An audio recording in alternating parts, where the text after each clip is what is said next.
Hi, everybody. Steve Albrecht from Library 2.0. Thanks for joining me for this expert interview session today. I'm talking with Christian Riehl. He is a homeless outreach coordinator in California. He has done a lot of work in the homeless population, and he is one of those subject matter experts that I tend to want to talk to and lean on for advice about what we can do for the library environment. Thanks, Christian, for your time today. Thank you. Thank you, Steve. Good morning. So when we look at homelessness as an overall issue in the country, it is certainly complex and it is certainly not one easy answer.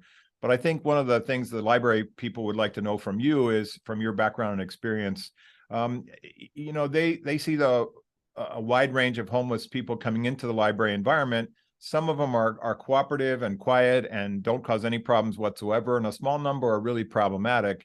And sometimes they're problematic based on drug and alcohol use or mental health concerns, or both. What's your best advice for how we deal with those problematic homeless people that come in on an over and over kind of frequent flyer, regular basis into the library environment? So on the frequent flyer side, usually they look for phone chargers or outlets to plug their cell phones in, and also the use of facilities. That's kind of like what the pattern that we've seen. And for the problematic ones, it's kind of find if you identify or your staff actually sees someone who is the constant flyer or the constant consumer of the library that may cause a ruckus. I would I would actually ask them to if there's need any services, or try to connect them with services in regards of homelessness or treatment. And that's kind of not like the safe place to do it. And there are times, I just remembered right now too, usually in South LA there's a thing called public spaces that the library actually contracts out a room specifically for people who are experiencing homelessness, and they could actually do the intake, the outreach on a certain part of the library in the room, and they can identify some sort of a plan for them in either getting homeless services, or getting treatment, or even getting mental health, or even just someone to talk to. So I just remember that right now. So in a perfect world, that room would be staffed by social workers from the county, correct? Correct, or a nonprofit. Usually they're nonprofit that actually comes and uses the facilities. We're seeing in libraries more and more opportunities for social workers to come into libraries and work there full time, or work there on a part-time basis, or on a grant funded, or sometimes we use graduate students in psychology and social work programs to come into libraries and do their hours. Do you see that as a trend that's on the uptick? I'm hoping so, but I don't have anything to measure as to whether we're seeing more use of social workers in the library environment. As far as interns or for full-time career? Just, library people having access to social workers that are actually coming into the library and working for the library system. So I know that San Francisco does that, Denver, some other libraries around the United States, where they have actual social workers who are employed by the county working in the library as their office. Yes. So like I said, it's called public spaces on our side, and they have a certain time and certain time of day that they're in the library specifically just for that. And if they need to extend those hours, such say they find a client towards the end of the day that needs a little more help, they'll actually stay with a client or reschedule an appointment for them for either intake or services that the person might be interested in. And yeah, that is part of the solution down here in Southern California, and it's being utilized even not just on libraries, but as well as trains, subways, or even buses. So that's why the entity is called public spaces. So wherever people are congregated, or the public congregates, that's where some of the social workers are.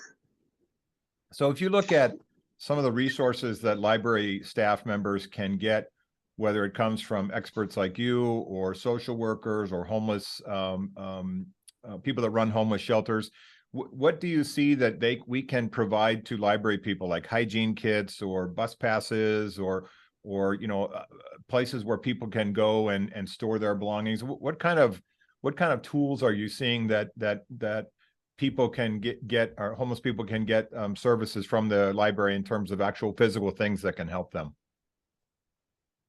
The best way is water and hygiene kits, and believe it or not, socks. Okay. Socks is very important. A lot of people like, why socks? I don't know. They just like socks. So socks, hygiene kits, and water, basic, and even just like a non-perishable snack, like a protein bar, not a protein bar, but the granola bars, in that sense. Sure. And but storing items, I would not recommend storing items, because you'll never know what's inside those items that they carry, and because of there could be bed bugs or other things that might might make a mess inside, like you never know what they carry inside. So Sure. but storing their possessions, I would not recommend. Yeah, I guess what I meant there was, is there places that libraries can tell the homeless to go to be able to store their possessions? Like, in this part of town, there's lockers, or this part of town, there's storage for your Yeah, stuff for the day, and that libraries could give to the patrons as information, not necessarily storing their stuff. Does that happen where there's a place for them got it. to put their things? That one is not happening that was not happening in our area. Okay. So I haven't seen the only lockers I've seen is maybe like a bus terminal, and that's far in between that I've seen. I haven't seen that in a while. Sure. When you look at the police response to the library, oftentimes, and I've seen this in my work across the board, sometimes the police are non-existent, and sometimes the police are too much in the library. According to the staff members, they're sort of intrusive to the library and the operations of it, because they feel the police intimidate the patrons, homeless or not. And I'm always looking for kind of the best boundary and the best practices for cops coming into the library. And I think one of the issues that library staffers don't understand is how difficult, and this is where I'm looking for your expertise, how difficult it is to talk to people that have mental health and substance abuse issues at that exact moment. So when we do that, so when we get those calls, right, we always have a relationship with the police department, or in our case, sheriff's department. So having a designated team that actually responds or specializes in each in an area specifically to deal with homelessness, that is your key issue. The reason why is that those specialized deputies on our side actually will get the call, and then they will refer the call to us, and we go simultaneously. So they're on standby, and we go inside and assess the situation. If we needed to escalate a little more, then we'll bring them in. But we are the one who engages first. So in a Los relationship Angeles, with your local. go ahead. Go ahead. Yeah, in Los Angeles County, Go ahead. that's the host, right? Homeless Outreach Services team for the sheriff's department. Is that correct? Yes, but the host team is county-wide. Okay. So and they're also short-staffed. So even the host team will have difficulty doing those calls for services. So like I said, it's the local stations that actually can assist quicker than the host team, because the host team they're all over the county, and specifically they're not responding to calls for service. They're specifically going into homeless encampments, and a library is technically not a homeless encampment or RV encampment. So it's usually the specialized deputies on our side that actually can assist. And each station has a specific deputy or deputies who actually respond to those calls. What do you think the average patrol officer, patrol deputy doesn't get about homelessness, doesn't understand about the homeless population? What do you think the gaps in their knowledge are most about? Depending on how long they're in line, it's because technically homelessness is not a criminal matter. That's not criminal unless they're committing a crime. Then that's a different story. But if someone asks them to, hey, can you remove this person in my property? The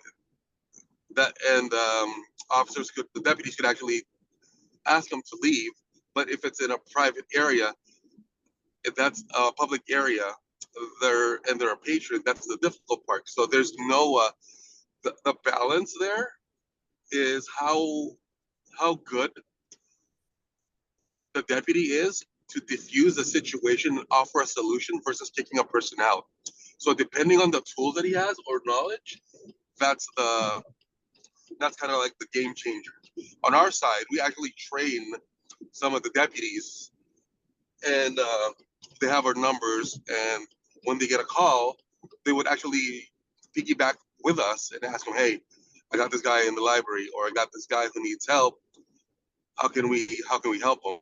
So by doing that, makes it a more humanitarian way versus arresting your way, in a sense of arresting your way out of the problem.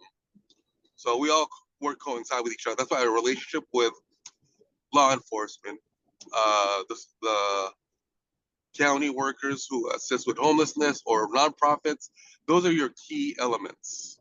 Those are your key ingredients to serve the population that is in dire need of help. So if we look at two parts of the homeless population, one have substance abuse issues, stimulant drugs, methamphetamine, stuff like that, and opiates as one problematic part of the population. And the second is mental health. And obviously the third category is when they have both of those life issues. Let's start with the substance abuse population. What is your best strategy for communication, de-escalation, communication skills for library people when we're dealing with people that are under the influence? So there's a time and date. So a lot of people don't understand that there's a time and date that a lot of substance abuse is occurring in the homeless population. That's usually the first of the month when the clients will actually get their money, so they use their money in for drugs. So the first of the month, it's almost like you can't really talk to anybody. As you progress along the month, they have less money, and it's a little easier for them to talk to. So in regard to that, again, it's are we talking about with no staff available, no social workers, or no law enforcement? Correct. Is that what you want to? Is that correct. the answer you want here? Yeah, just the employee population in the library, trying to help that population that's under the influence. Got it. So just know some of the signs. If someone's tweaking out, or I call them pterodactyl arms, that one might cause a ruckus, and that's when use your good judgment, whether to talk to that person, engage that person, and that is, yeah, because that's unpredictable. That is very unpredictable. And then if a person is actually a little calmer, or like heroin is usually a nodder, so they usually fall asleep. Just if you're gonna talk to them, make sure that you look around the area if there's any needles surrounding the area. Sometimes we like to leave Narcan with people or businesses just in case something happens to them, or they find somebody passed out, so they could Narcan them. And it's use your best judgment. I mean, I'm trying to figure out situations of what How about how we can alcohol? approach it, but How about alcohol honestly, users? it's use your benches. Yeah, alcohol users, a different set of strategies. Alcohol users,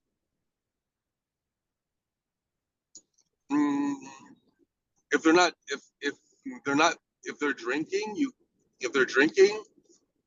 then you might want to ask them to leave the premises. And if they get really aggressive, that's, like I said, usually on good your judgment as well. And I'm sorry, I'm rambling on and on. I'm trying to figure out examples Sure. on the top of my head. I guess the second part of that would go ahead. No, go ahead. Yeah, the second part of that would be, if we look at people that have mental health issues, it could be depression, it could be psychosis, schizophrenia. I've also been told by homeless outreach people like you that there's a large degree of undiagnosed autism in the homeless population. Has that been your experience as well? I believe I haven't seen it personally, but I've seen in an adult manner, not really, but with children, yes. So those are those we actually refer out to the school to get an IEP, which is an individual educational plan. And that's when we talk to the school and we have a plan for them to get their Social Security benefits if the child's eligible, as well as trying to see what services the mom or the family is interested in. But as far as adults, they usually have a diagnosis early on in their childhood. What do you think is the most difficult homeless, in terms of homeless population? What's the most difficult mental illness for library staffs to deal with? Psychosis, schizophrenia, out of touch with reality, threats of violence. What's the most difficult for them to deal with? It's all of the above. Threat for violence is that's the one thing that will always perk people up, because I'm going to kill you, I'm going to hurt you, and then that becomes more personal, not just an attack in the library, but it becomes more a threat to the individual who's making contact with the person. So most of them is the personal threat, because now it's going to be a fight or flight, or I'm going to call the cops, and then if the cops come in, let's see how long they take. And I think that's the most difficult one. And what are your best communication tools for those people that are severely mentally ill? Space and distance, not touching them, not touching their stuff, using careful tones, using careful questions, careful instructions, that type of thing. That all makes sense. Plus what else? I actually wear a funny T-shirt usually when I talk to people, like a cat T-shirt. When you wear a cat T-shirt, it's more entertaining or something funny. It kind of diffuses the situation that you're trying to. It puts their guard down, because you have a cat T-shirt. Not everybody likes to wear a cat T-shirt. So when I wear a cat T-shirt, there's two purposes of it. If I wear a cat T-shirt, it's people like pets. Not a lot of people like cats all the time. I sometimes have a dog T-shirt, so they like to conversate what I'm wearing, and it's an icebreaker. Number two, if I get in trouble and I call the station, I'm on 135th and Broadway, I'm wearing a cat shirt, click, I give my location and my description. What they're gonna look for, a guy in a cat shirt. So I try to use icebreakers. And if I look in their area, if I see a lot of bicycles, oh, you're a bike mechanic. So I look at the things that surround them, and I apply that in the initial point of conversation, just to open the door. So common ground. Common ground, correct. So with in terms of asking for compliance with people with mental health issues, I mean, I know there's a lot of anxiety in that population, a lot of fear.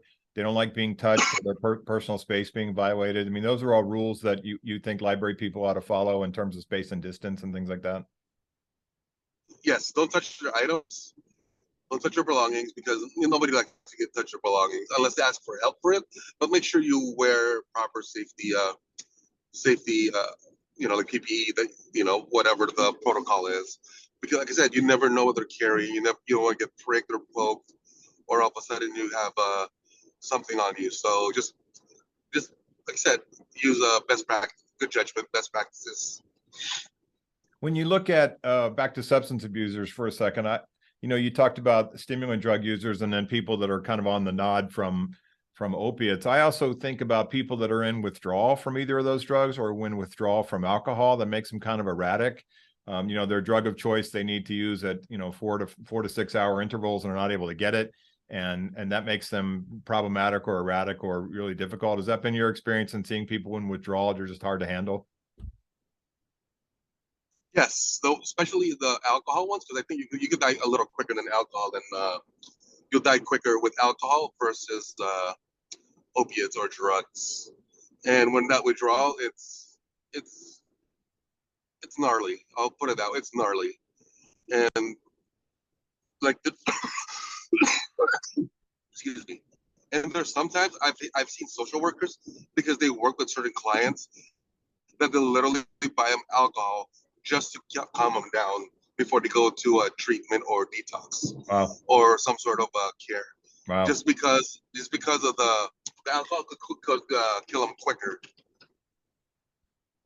When you look at the sense of resources that library people may be able to make referrals to, I think sometimes they may know that it's the county or social workers or or how would they get a hold of folks like you that have special expertise in homelessness, just in the United States in general? Is it connected through the county? Is it grant funded homeless programs? Is it shelters? What's the best way? If you're a library person, who would you call if it was beyond the social workers? Who would be your go-to for beyond just social workers or police? So I'm going to give an example of LA County. So LA County is broken down into supervisory districts. And then each supervisory district has a lead in the area. So the board of supervisors is the one that runs the county. And each supervisor districts, we have a thing that we call service provider area, or SPA. And each district has a lead of each spa. I think we have 8 spas in our district, and there's always a lead. And then when you find who the lead is, you could actually look on the website of the county website, like say with ours. I'll give you our example. Ours is Supervisor District 2. When you put Supervisor District 2, it'll come in Spa 6 and Spa 8. Each spa has a different lead, and it'll tell you the services that are available and who to contact and to get services. We also have 211 down here, and 211 will also assist in getting services for people over the phone. And it's almost like a yellow pages, but in my opinion, that our 211 is not the greatest. So it's still going to the website for the county is the best way to go. So in most cities and counties, the county is kind of the default for mental health, for substance abuse, for homeless services. And across the country, you would say most times it's the county is the default service provider for the cities and for for people. The county, yes, but there's also so the county provides funding to this multi.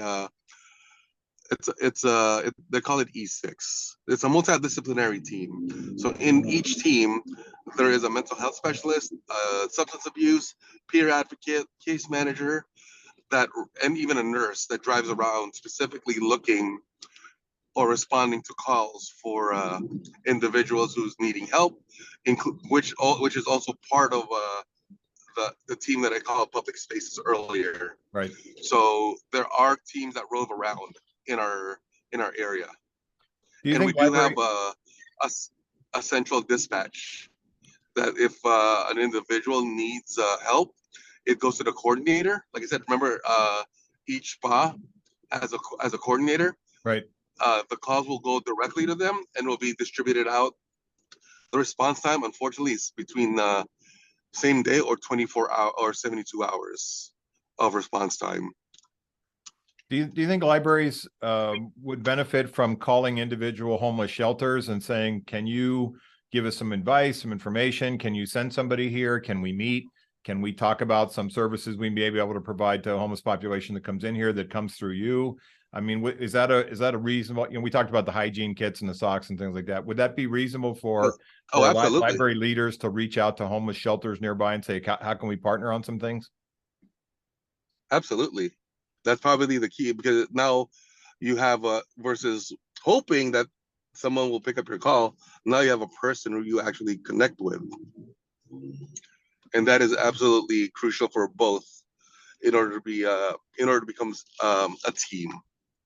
So just a final question for you, and I appreciate your feedback and your information. Do you feel hopeful about the direction that we're going, not just in California, but in the United States, or do you feel pessimistic? I mean, I guess because I look at the population so often, as probably you do, I feel that, the victories are small sometimes, and also the progress is small, and it's a tough population to deal with. So I don't feel all that optimistic about immediate solutions, but I mean, what do you feel like in terms of the future and hope?